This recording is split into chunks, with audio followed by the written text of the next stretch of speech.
خپل لافوهلو باندې نه کېږي. د کوچني اختر په مناسبت د پخواني ولسمشر اشرف غني تازه وینا. د شهیدانو محترمو کورنیو ته کابل کې، قندوز کې، مزار شریف کې، سمنگان کې، کنر کې، خوست کې او نورو ځایو کې د زړه له کومې تسل وایم. په دې پیښې کې تر سلو ډېرو کسان شهیدان سوي دي او سلها نفره ټپي سوي دي. تاسې دردمند زړه ما زړه ده او خدای جل شانه له دربار نه درته صبر غواړم او هیلهمن یم چې دا پیښې تکرار نشي. اوسنی وضعیت له بدې مرغې نه له خطراتو ډک ده. موږ باید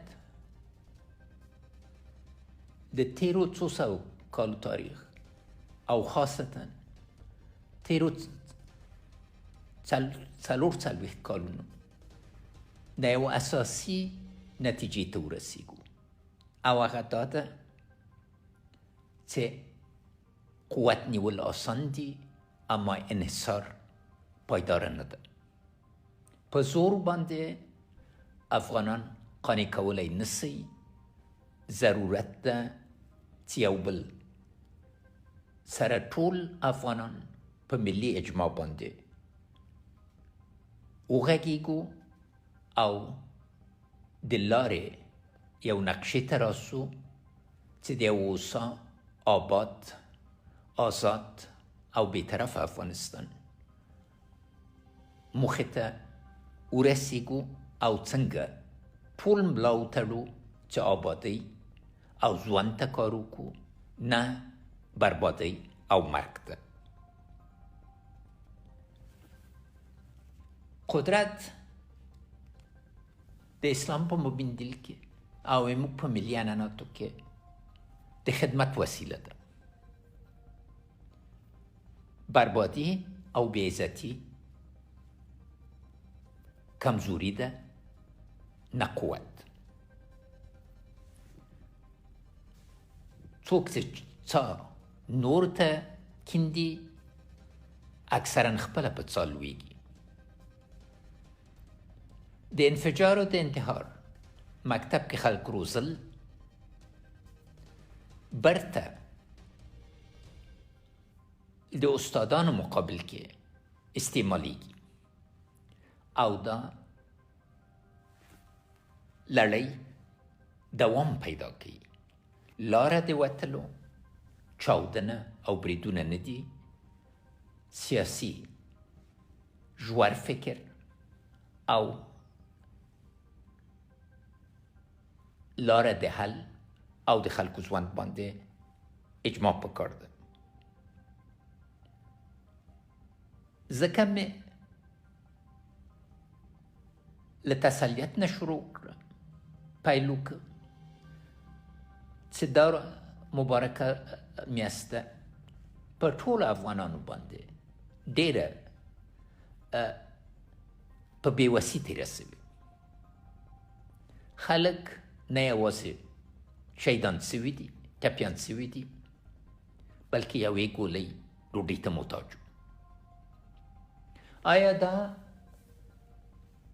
زموږ ملي برم ده چې اخبارونو کې خپریږي چې پلرونه په دې مجبوریږي چې د خپل زامنو به ډوډۍ خرڅ کړي او د عزت خلک یو ګولۍ ډوډۍ ته یا د خپل د اولادو دوا ته محتاج دي.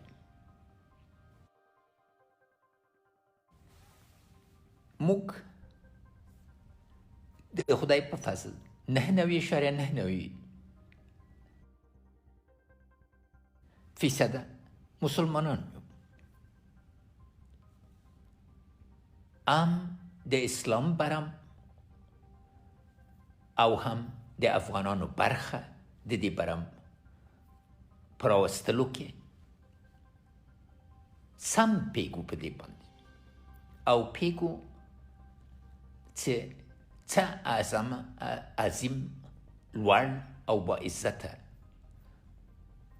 مبین دین ته تعلق لرو او د بشریت پیشوا اموږ ستر پیغمبر کومه لاره راښودلې ده. ضرور ده چې برته د اسلام په تاریخ باندې ځان پوه کړو، ځکه ستونزه په اسلام کې نه ده، لکه چې بار بار ویل سوي اموږ په مسلمانۍ کې ده او باید ځان پوه کړو چې د اسلام په مبین دین کې د عقل ساتل او عقل ته احترام ضروری ده. آیا حدیث مبارک نه ده چې وایي د علم دپاره چین ته لاړ شه، چې هغه وخت کې د دنیا پایله وه. له ښې مرغې نه نن اسلامي هېوادونه د معارف او لوړو تحصیلاتو په برخه کې هم د هلکانو او هم د نجونو ته د شرایطو برابرولو کې له ټولو نه پرمخکې دي او ضرور ده چې له دې بریالیو تجربو نه موږ نتیجه واخلو او ځان چمتو کړو. دې برخې کې د اسلامي نړۍ برخه د ټکنالوژي، اوسنۍ ټکنالوژي په استعمالولو کې د ټولو وګړو خاصتا د ماشومانو او ځوانانو دپاره د شرایطو برابرول کې ډېره په زړه پورې ده. نن موږ ضرور نه ده چې لکه تېر غوندې ماشومان یوازې مکتبو کې وروزو. دوی ته شرایط په کور کې، په کلي کې، په کلا کې، په جومات کې او ټولو نور حجرې کې، نورو ځایو کې برابرېدی سي. اصلي دا ده چې دوی دا احساس او دا امکان ولري چې خپل ژوند او د ټولنې ژوند بدلولی سي او مثبته نتیجه اخیستلی سي. دلته ضروره ده چې پوه سو چې آیا غواړو چې د نورو مزدوران اوسو یا دا چې نورو سره ځان سیال کو. سیالي په لافوهلو باندې نه کېږي، سیالي په عمل کې کېږي او د سیالي دپاره باید سړی سیالانو سره په اساسي توګه په پرتلې راسي او خپل قوتونه او ضعفونو باندې پوه سي او یو باندې مثبت ټکي باندې باید تهداب اوچت کړي او منفي برخونه ځان وژغوري.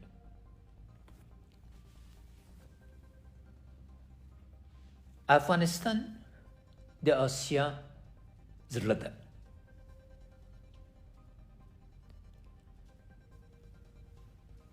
اقبال لاهوري له اولو لیکوالو نه و چې د دې تپان زړه اهمیت باندې پوه سو او ویې ویلې چې که دا زړه آرامي، آسیا آرامه ده، که دا زړه نارامه یي، ټوله آسیا نارامه کېږي. په اوسنۍ نړۍ کې د آسیا پرمختګ بېساري ده او موږ باید ټولو ګاونډیو سره او ټول د آسیا هېوادونو سره او نور نړۍ سره مثبتو اړیکو دپاره چې هم د دوی په ګټه او هم د موږ په ګټه نتیجې ته ورسیږو.